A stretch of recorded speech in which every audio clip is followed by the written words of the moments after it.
Welcome to Talk Commerce, where we explore how merchants, agencies, and developers experience commerce and the communities they work and live in.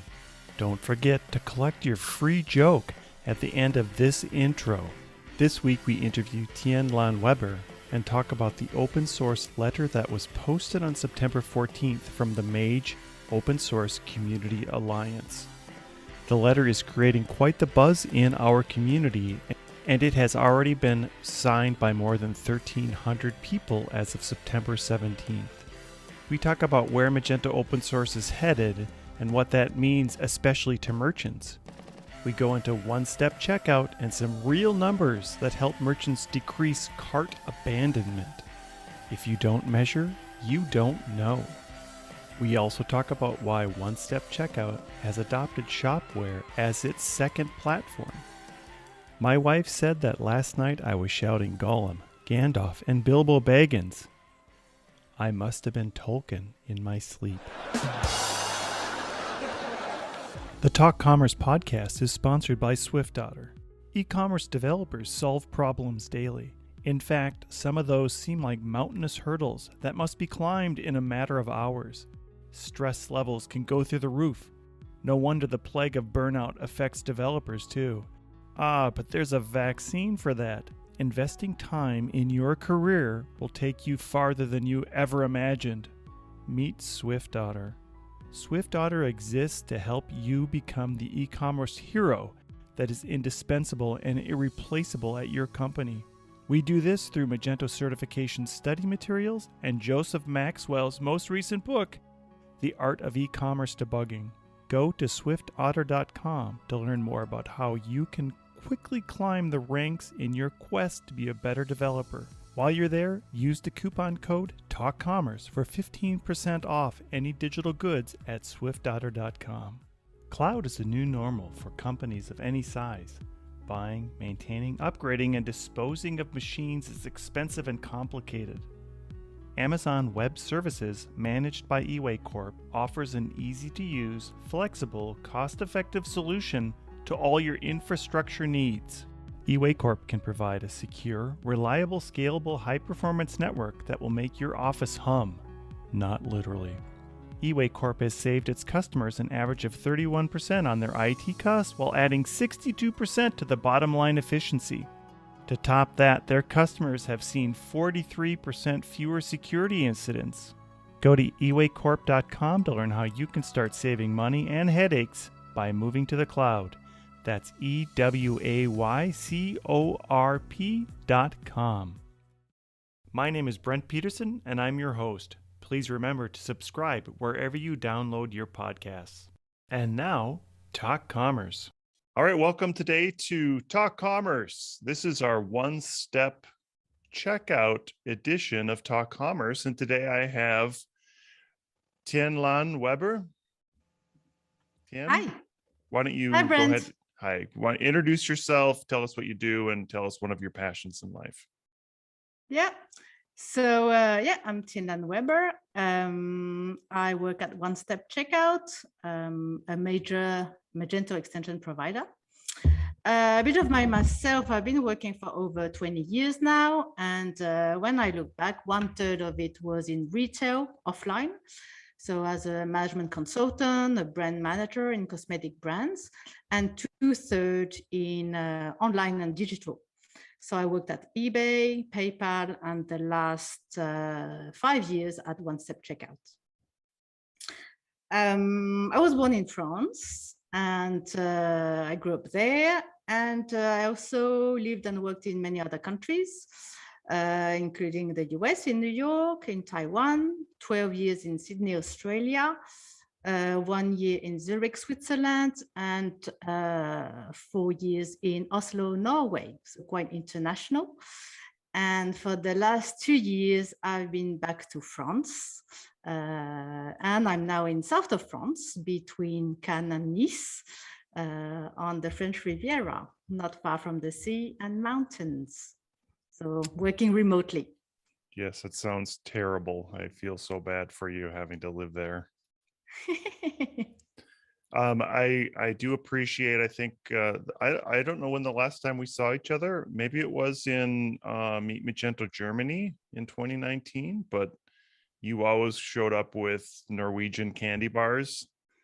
Yeah, That was so fun, and I appreciate still. That was great. Thank you. yeah, I still have some in my cupboards, Norwegian Kit Kats. Kit Kats, yes. Yeah, but made by the competitor. Yeah, you're gonna have to send those out as gifts now so they don't sit in your cupboard, or eat them. That's another idea. Yeah, yeah, I'll send them out in the post because I still have a batch from back then 2 years ago. So yeah, who wants them? Is there a French version of the Kit Kat bar? Kit Kat. So Yeah. got it. Great. Well, again, thank you for being here. And today, I think we have a couple of topics we want to cover. The first being checking out of your Magento store, which is always important. But I think, in relevance today, there was an open source letter that came out yesterday from the Magento community, the Magento Open Source Alliance, and talking about supporting the open source platform. So I'm not sure if you've had a chance to read it. I think you so have. I was one of the co-signers. Yes. So so yeah, I'm very happy. It's a perfect timing to talk about it. So for the sake of giving it a name, I'll call it MOSCA, so Magento Open Source Community Alliance. Some other people call it Mage OS. But yeah, I like Mosca. We can do memes and fans with Moscow mules and stuff like that. So yeah, so I guess where it all came from is that there's a general feeling about the uncertainty of the future for Magento 2. So future is always unpredictable, right? But this time we feel that it's kind of out of our control and the future doesn't seem that bright. I guess here what we see that is not very transparent. We don't really know what the roadmap is going to look like. It's not very clear. So as a community, I guess it started to be time to take action and say, now we want to be in control. We want to make sure that Magento 2 thrives for at least 2 or 3 years, and mainly because hundreds of thousands of businesses rely on Magento 2 open source platform. So it could be merchants, of course, but even then, they can choose other platforms, but lots of, agencies, freelancers, solution providers, extension providers like us, who are 100% relying on Magento 2. So that's why it's very important for us. And that's why we want to rally everyone in our situation to be aware that something's coming and start gathering awareness and interest. Yeah, and I think this is a great initiative, and it's good that we all raise our hands and do make Adobe aware that there is a concern in this. And I think that Adobe isn't 100%. Well, this is just my opinion, but I do feel like there's senior management making decisions about Magento now that don't reflect the community in whole. And I'm not sure if we can reflect, or we can look back and see what happened with, say, Experience Manager, something like that. That was an open source project that moved into Adobe Experience Manager, but certainly Magento has a life of its own. And I do feel as though the management at Adobe is overlooking the fact that they are making it vastly more complex, and therefore now alienating a large part of our base, which is merchants and community members, and making it more difficult to develop on and therefore launch a store on Magento. Yep. What we feel is a massive focus, strategic focus on enterprise clients that align with Adobe's traditional clients. And therefore, mid-market SMBs are a bit left behind. And that's what this open source community is all about. And I think there's a need then to also align with the Magento Association. How do you feel that is happening? And do you think there's going to be success in that? Yes, so it's very clear to point out that this is not like an alternative or contradictory to the Magento Association. The whole objective is that we work together and align our vision and mission. I guess here there are a couple of actions that are quite clear that we could do, and I guess we could do it a little bit faster than what we've seen coming out of the Magento Association. So maybe, yeah, different ways of doing things, but the vision and mission, I think, are pretty aligned.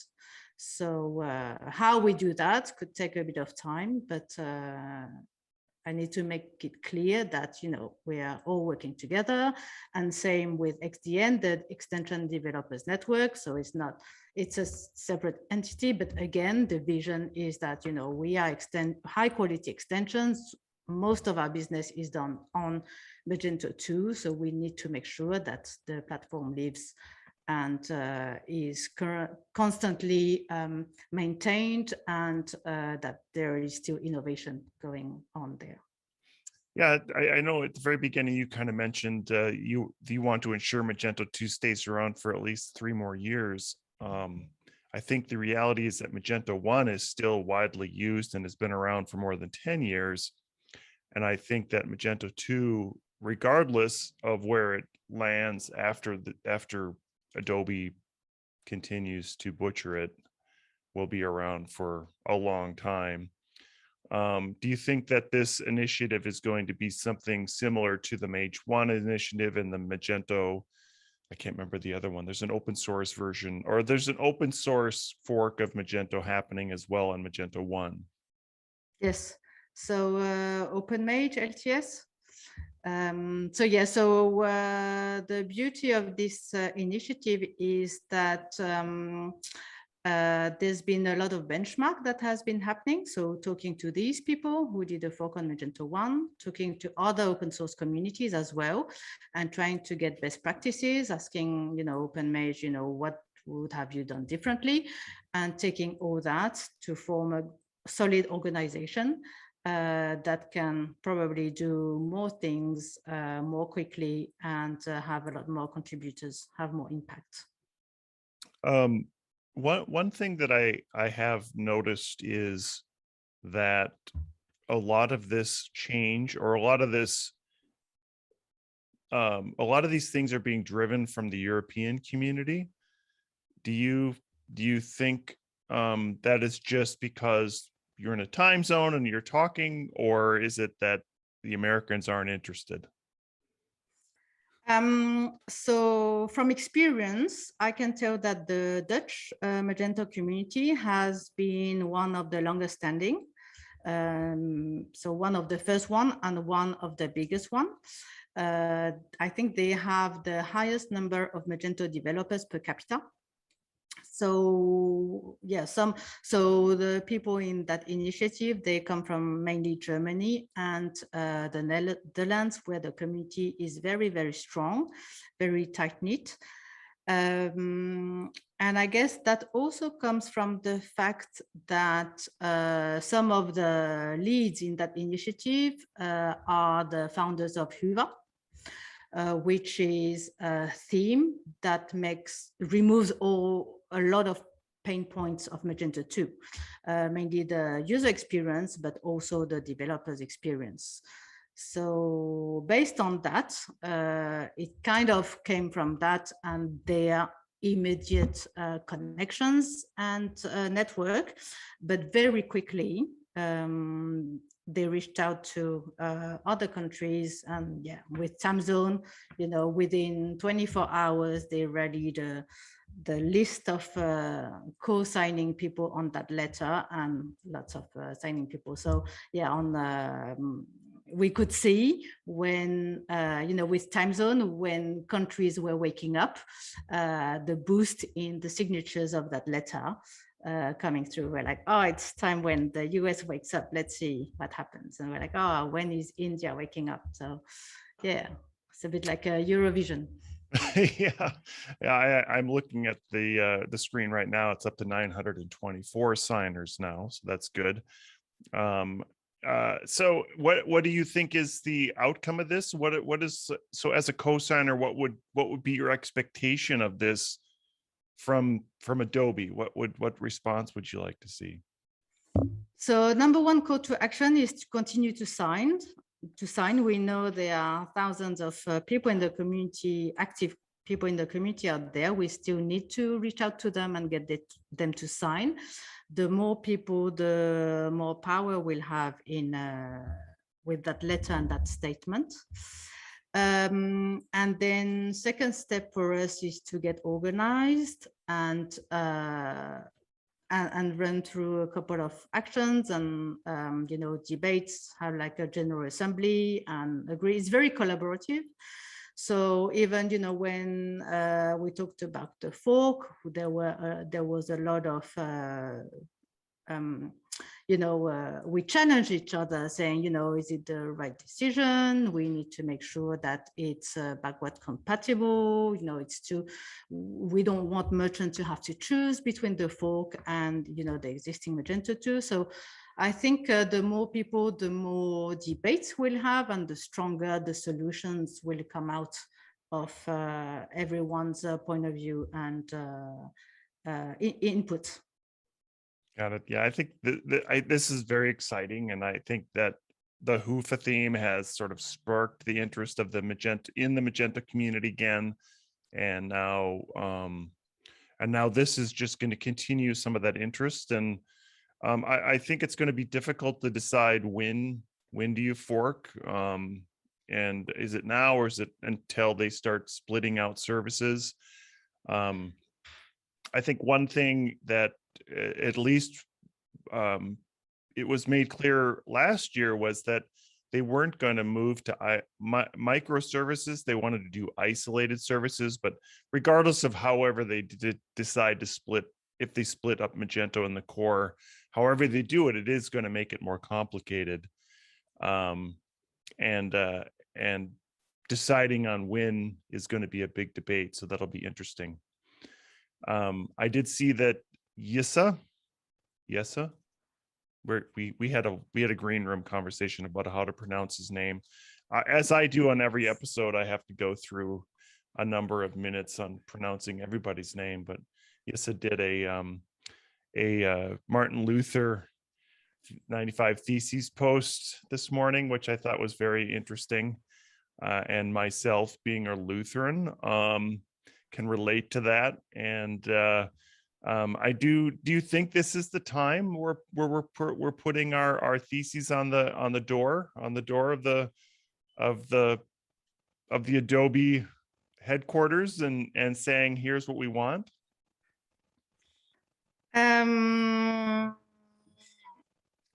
Yeah, I'm always pushing for the most collaborative approach possible. So, I like to take it slow and smooth and see, how we can come to working together and, where are the pain points, what, how can we meet halfway and, take it step by step. I think the biggest thing I always disagreed with is having to pay a little bit to get into Adobe heaven. That was a joke. Never mind. What I guess then from OneStepCheckout's point of view, are you still seeing strong growth in the Magento market itself as you move into sort of OneStepCheckout land? So it's a very good question. In terms of installations, what we can see from data is that the market's probably around 40,000 live installations on Magento 2. If you compare that to Magento 1, where it was 250,000 at its heyday, it's much less. I guess the merchants there are bigger than on Magento 1. but the sheer number of them is smaller. So for us, when we have a model where we sell a one-off license, for us, it's less volume, obviously. And so last year, we could see the trend and starting thinking strategically and doing a bit of market research. And for the first time in 10 years, we thought, maybe it's time to launch a new product. So we looked at our options and we looked at expanding to other e-commerce platforms. What we knew is that our big strength is that we know what merchants want in terms of checkout, what works for them, what converts clients into placing that order. And we started hearing demand from other platforms and from our partner agencies, building stores on other platforms, saying we need a one-step checkout for our other merchants. So we listened, we did a bit of homework to see how big the market was, the growth, and then we decided to, try it out. So what other platforms have you decided to do? So the quick win is to build a one-step checkout for Shopware. Okay, good. That's what I thought. Well, yes, that's what I thought you were going to say. So give us a little background on OneStepCheckout. Where did you start? Why did you do it? And tell us a little bit about it. Yep. So the company was founded 10 years ago in the early days of Magento 1. I wasn't there yet. But what happened, the story that the founders told me is that they were building Magento 1 stores, and then one client called up and said, oh, that checkout process, it's 6 pages long. It's broken, you have to fix it. And they said, no, it's, that's the native one. And they say, yeah, but it doesn't work for me, you have to fix it. So they started working on a solution that collapses all 6 pages into one above the fold. And the client was happy, and they were like, oh, if that works for that client, it might work for all the other Magento 1 stores. And it did. So no matter, what the AOV, no matter what country they sell in, B2B, B2C, everyone needs to improve that checkout process, simply because the length of it makes it very hard for customers or consumers to complete their orders. But not that. Then after that, we started looking at research, usability research, that shows that there are other pain points that drive cart abandonment. So moving into Magento 2, I think Magento decided to pare down the amount of pages that would be in the checkout.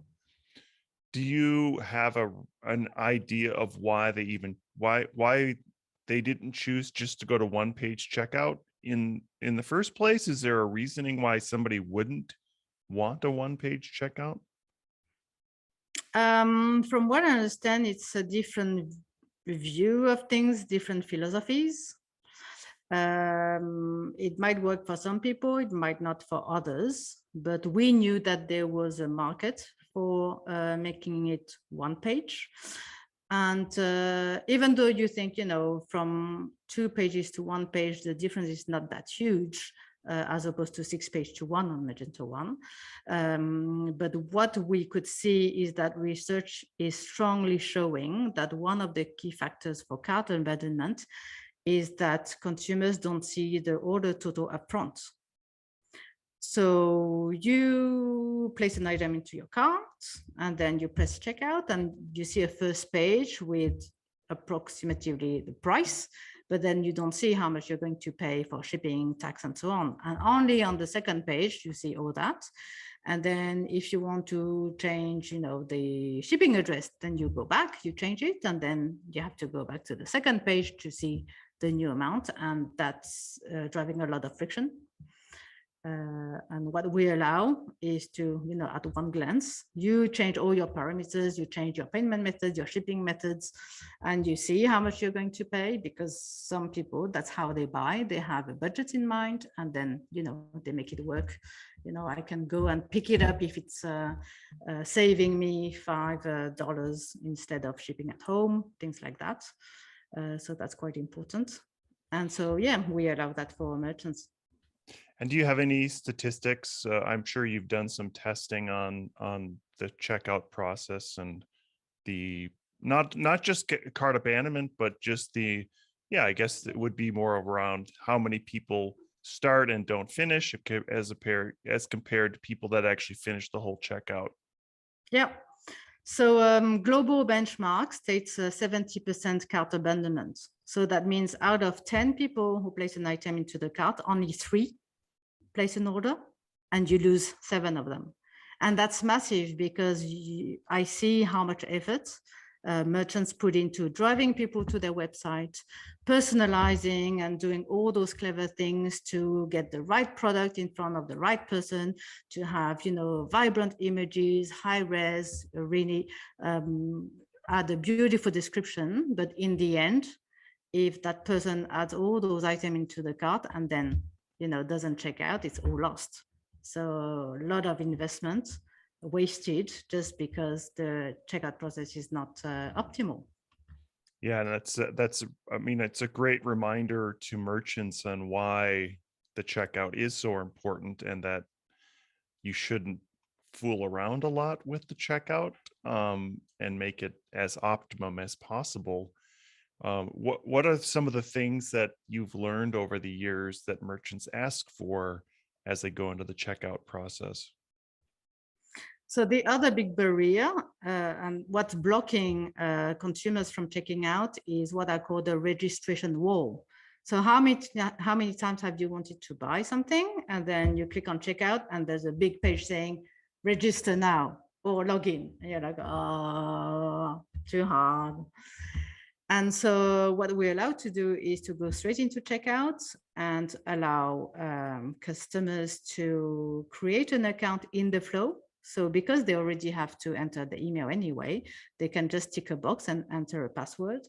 And that makes it very easy and smooth, and remove that big, wall, disruptive wall that says, no, you can't check out unless you register and give us all your details and, take all these steps. So yeah, that's a big pain point that we remove as well.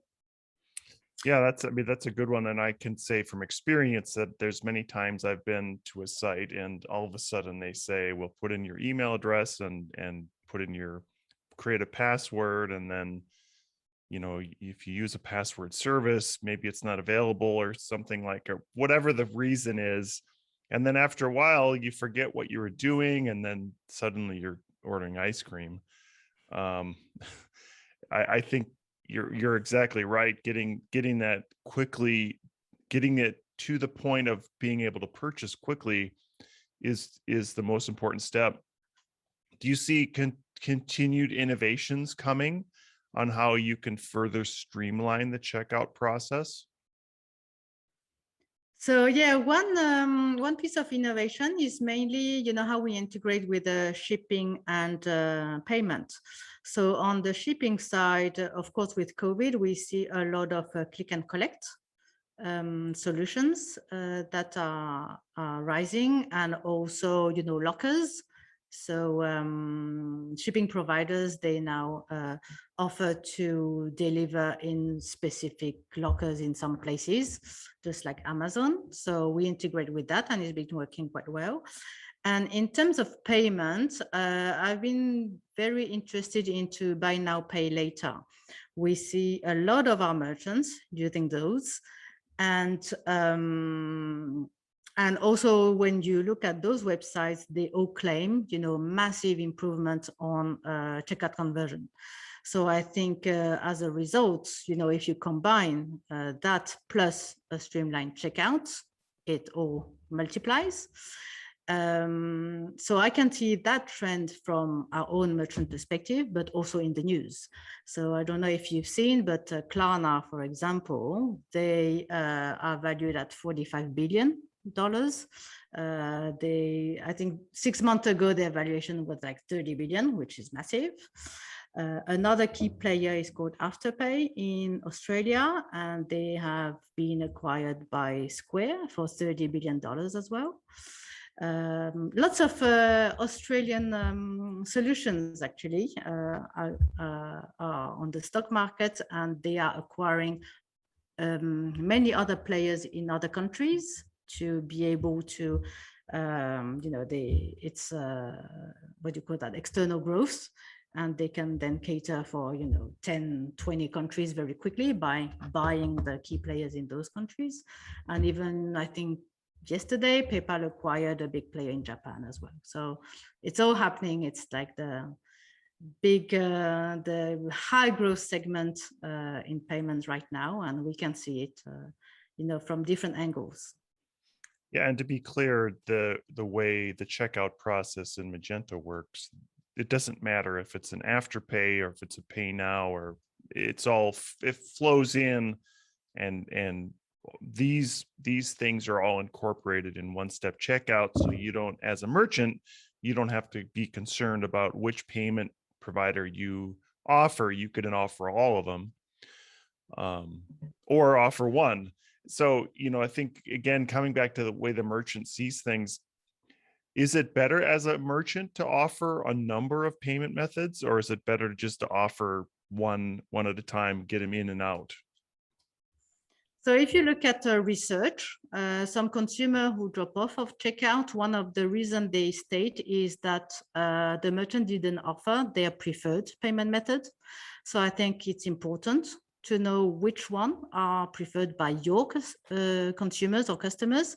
And that varies based on your region, your demographic, and what you sell. And so, yeah, usually in bigger markets, credit card, PayPal are preferred, and you have to offer those. And then in Germany, for example, it would be Sofort. In the Netherlands, it would be Ideal. So each country is different, and you have to know those specificities. And I guess buy now, pay later, they are very strong with millennials. They skew higher in the younger market, a lot in categories like fast fashion or things that younger generations would buy. But now we can see other buy now pay later brands like OpenPay, for example, who say my sweet spot are older people who have more disposable income and would buy a higher average order value. So furniture, healthcare, automotive, veterinary. So, based on category and who is buying from you, you might prefer one or the other solutions.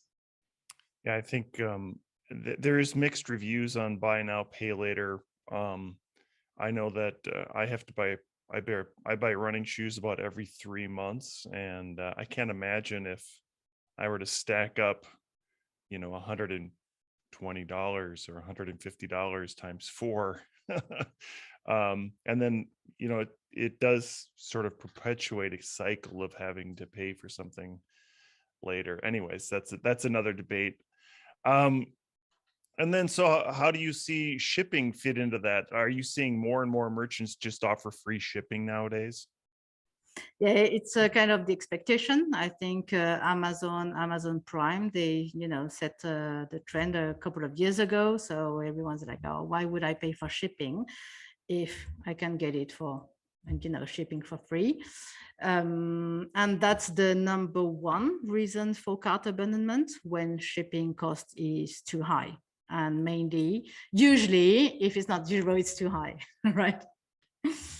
Unless you have a very specific product and you can't find your running shoes from a retailer who sells it with zero shipping, or they add the shipping cost into the price. There's always that a trap. Yeah, and I guess I should be clear that I usually buy my running shoes from a small running store. I don't buy them directly from the vendor, but I do research on the manufacturer, and I notice that they do always. I think they use a firm, whatever they use, but I do buy my running shoes from the small local store, and the reason I do that is so that you get some expert advice from that person that's helping you. And if you're a new runner, it's always good to get a gait analysis. Again, way off topic. So back to shipping. I think that what we've seen, and we're big in, say, we do a lot of business in Mexico. We've seen that the cost of shipping is quite high. So it is difficult for some smaller merchants to offer free shipping. Have you seen, or maybe spinning back on that, what has been your growth, or what have you seen for growth in different markets for your extension, but in general, have you seen certain markets growing faster than other markets? What we saw is a shift where on Magento 1, we had thousands of Dutch merchants. And now with Magento 2, we have a bit more US merchants. So I guess, yeah, it's the nature of the platform and how big merchants are. But yeah, apart from that, we always have the same top 4. So US, Netherlands, UK, Germany. And we haven't seen any, other country really making a difference. How about India? Have you seen India come up on Magento itself? Not among our customers, and maybe because it's maybe it could be due to our price positioning. So yeah, I think from the Magento, from what used to be Magento, but now Adobe Commerce licensing, they did have a lot of resistance in paying for that license and the cost of that license as it compared to the local economy. Back to, I guess, coming back to Adobe, do you think some of this divergence is around the fact that people might choose open source versus Adobe Commerce? Or do you think there's something bigger inside of Adobe that's driving it to be more of an enterprise product? I guess there's also something around, Adobe Cloud. So Adobe Cloud is enterprise. So there's definitely that strategy to offer a whole integrated experience with all the other Adobe products. And so, yeah, open source doesn't really fit into that bigger strategy. It's definitely not the same target audience, not the same clients. So yeah, there's a bit of a mismatch there. Are you seeing, do you see an equal amount of open source clients versus Adobe Commerce Cloud clients, or just regular Adobe Commerce? Would you know the difference between the two versions if you had an install? You mean for when we sell licenses? Yes. Yeah. So we have different products for Adobe Commerce and open source. And I would say maybe, 5% would be enterprise and 95% would be open source. Okay. And so I guess from the open source side, then, do you see longer term clients or are clients, I guess what I'm trying to say is are you seeing a drop off rate on any one of these? Like, I'm sure that at some point they come back for a renewal on the licensing. Do you see that some clients are staying around longer, they're on open source and they're happy with it? And then maybe on the enterprise side, they decide, oh, there's another product that works better. So it's interesting because our license is a one-off.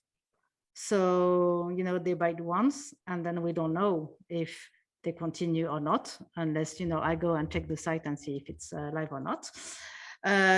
Having said that, we now have introduced a support and update plan where it's a yearly fee where they can have updates, and we release new versions maybe 4 to 6 times a year. And originally we didn't have a very high adoption rate of that product, but now we see that it's growing, and maybe, you know, up to 50% of our initial orders have the customer, the merchant adds that support and update plan. And we still renew a lot of them, so that's very encouraging.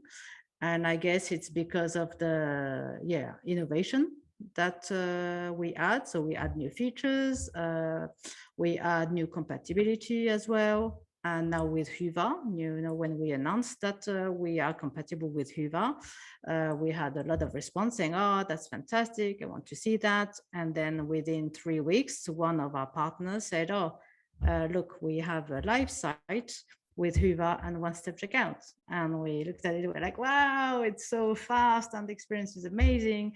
And the agency said, yeah, it only took 3 weeks to build, and that was amazing. So, you know, it's picking up again. So that's pretty cool. Yeah, that's good. How about Shopware? How do you see that fitting in now? So when we did a bit of market research, we saw that it's growing, so 30% year on year. So that's what we're looking for. We don't see that type of growth rates with the number of Magento 2 installations. The base is quite small, but it's very favorable to us because a lot of developers come from Magento 1. So they know our brand, they know our product, and they know what benefit we offer. So we don't have to recreate the wheel and say, we are OneStepCheckout, this is what we do, this is why you should use us. You know, they know straight away, and they even say, you know, why don't you launch OneStepCheckout for Shopware? So, you know, when there's demand, you're like, oh, you know, you already sold licenses before you built. So yeah, I just saw Ben Marks at RetailX, and he was, you know, touting OneStepCheckout, or not OneStep. He was touting Shopware and OneStepCheckout, of course. So I'm also excited about this product and how it's going to come to the US and how we can start using it from a merchant standpoint. Are you seeing Shopware mainly in Europe still? Definitely. So even the community, I went to their community day 2 weeks ago, and they probably, you know, 60% of the chats were in German. So lucky I picked German at school, but still very, very German focused. They're trying to internationalize, and yeah, I'm sure Ben Marks will help. It's getting there, but I guess they need a lot more pillars in the US, for example. So, Yesterday, I just got my Shopware thank you box for attending the community day, which was full of German food, which was very exciting.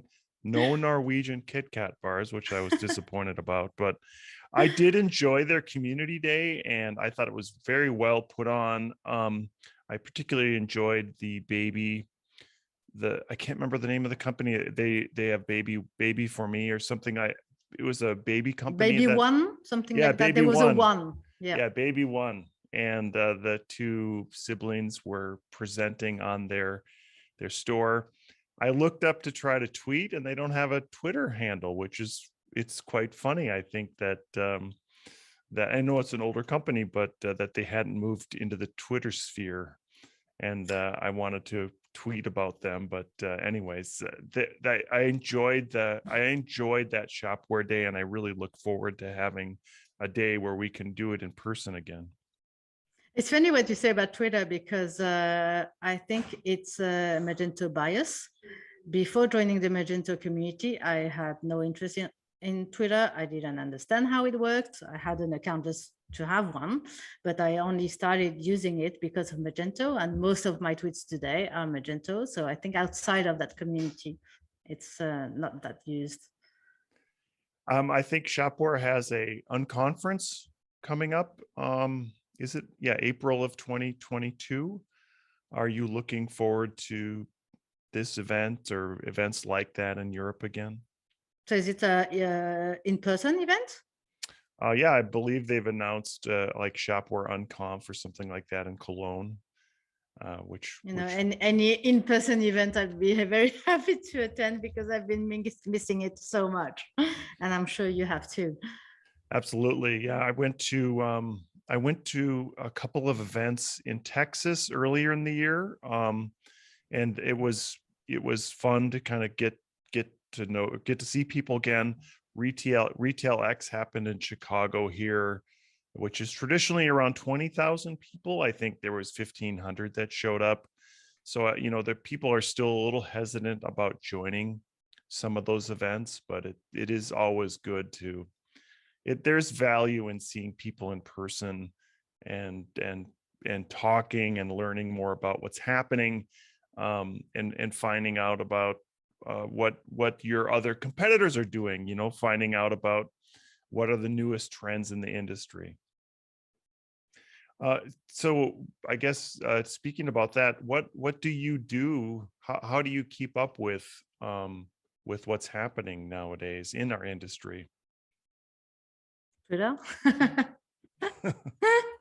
LinkedIn. I see lots of stuff on LinkedIn. Actually, today I saw a post about what was it?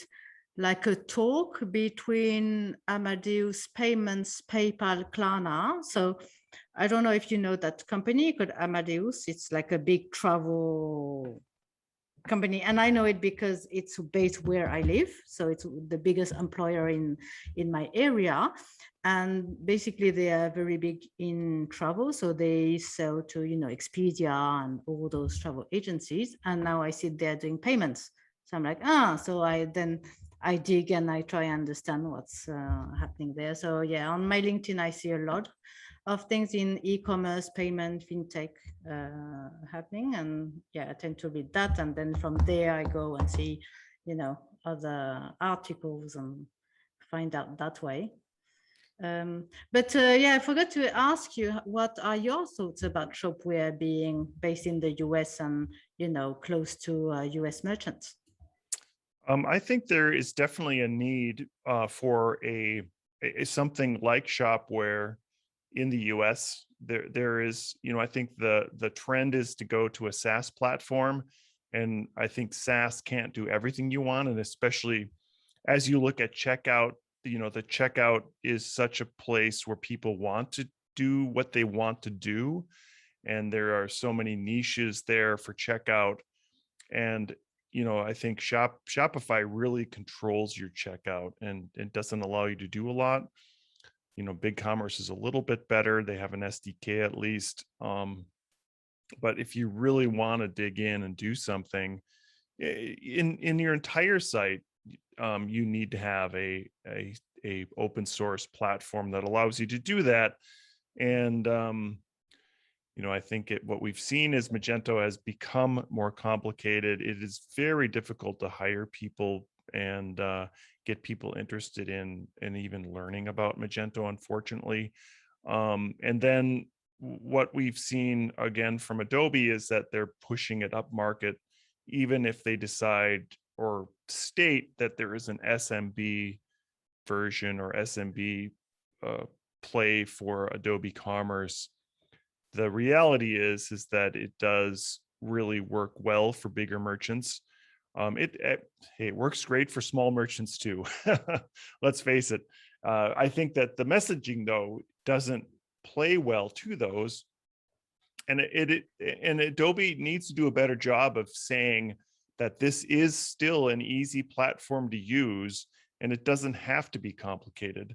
I think part of it is that the fact that a merchant can do anything, suddenly it becomes complicated because there's a developer who says, I can do that, and then suddenly it becomes very expensive. But to answer your question about Shopware, I think some of those things are made easier to do in Shopware. the complexity isn't there like it is in Magento 2.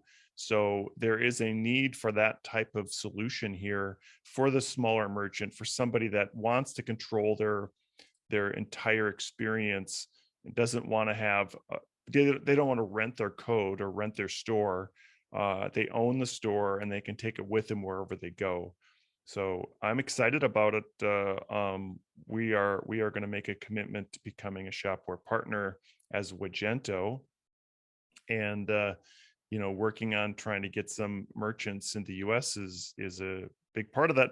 And I would add on that we would work on getting merchants across all of the Americas, all the way down to Argentina or even Antarctica, if we could get our first Shopware merchant there.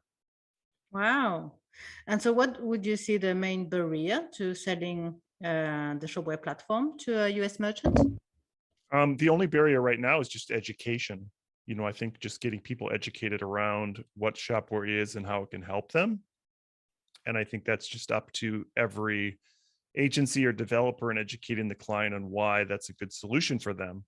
One thing we don't want to do is take away from a merchant who's decided on Adobe. We are committed to Magento, but the other reality is that we shouldn't be putting every merchant in every platform because somebody sells a platform. So the worry is that if you are a Magento only platform or a Magento only agency, then the only solution that you can give a merchant is Magento.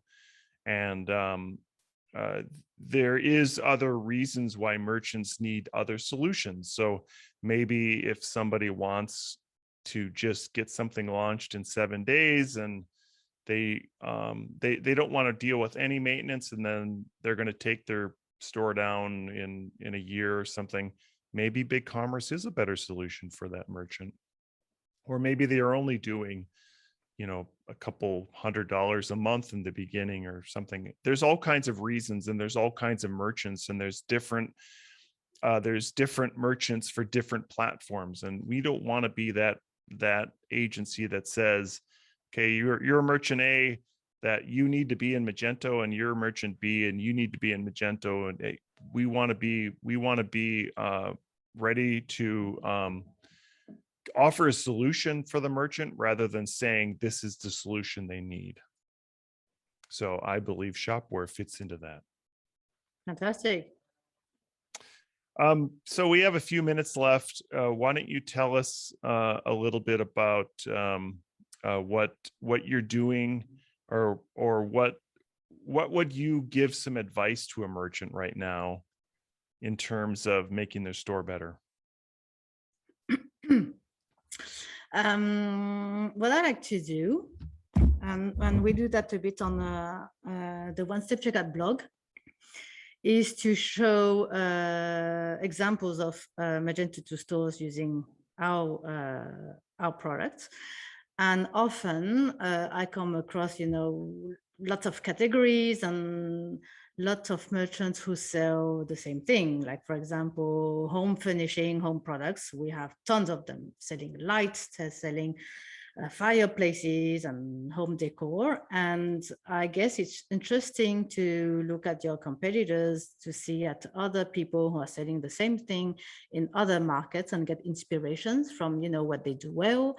What do you think you could, leverage, test, and, see what could be working for you. I think that's always quite interesting to look at others, and even outside of your categories. That's even better innovation. Yeah, and I would love to put the link up for the store that's running Hoofa and OneStepCheckout. So we'll make sure that gets onto our show notes after we record this.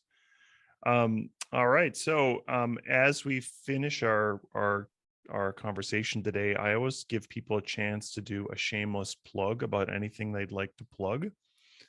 So do you have anything today that you would like to promote? So yeah, we didn't spend time on my passions. Yeah, go ahead. So yeah, some people might have seen it. I'm a drummer in a band, in a rock band, and I'm playing 90s songs, and that's something that I've been super excited about for the last 2 years.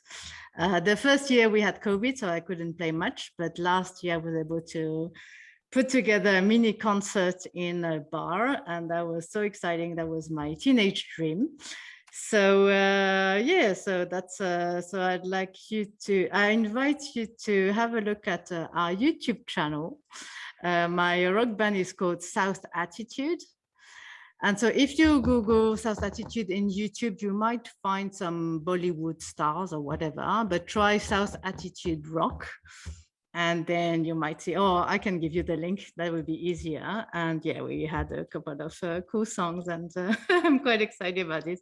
We only have, 50 viewers. So if I can get a couple of hundreds more, that would be You'll very, soon have 51. motivating. You'll soon have Thanks. 51. And your wife and your daughter. Yes, of course. And my son. And your dog. Yeah, 2 dogs.